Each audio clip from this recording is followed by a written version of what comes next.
Bekubanjwe umkhuleko kanye nesidlo sasemini sogogo kwadlangezwe empangeni enyakatho yeKwaZulu Natal.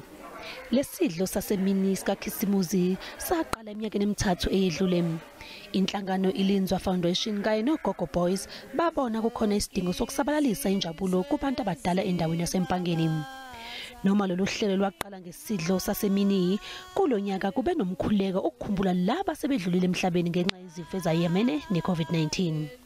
Sithe kulonyaka sahlangana neGogo's Boy okuyi project eyenziwa uWellington Xolani Mankwankwa ohlale yenza iminyaka yonke usukenzela ogogo uKhisimusi. Sahlangana naye ke neyombuso sathi asihlangane ke senzele ogogo something ezobajabulisa. Kogogo nomkhulu lapha isikhathi sokujabula. Asicabangile ukuthi njengoba kune Covid ngizinto zilikhuni kangaka kungenzeka kube khona nabangenalo ngisho ikhekhe nje endlini kodwa basikhumbula ukuthi ngosuku namhlanje nababe kanye nathi. Sengiyabonga enisenzele khona angwazi Khisimusi onje Nkosi ngathi ngaphila batabami niphinde nenzele nabanye ngonyaka uzayo mfethu nosobo sesifile. Siyabonga.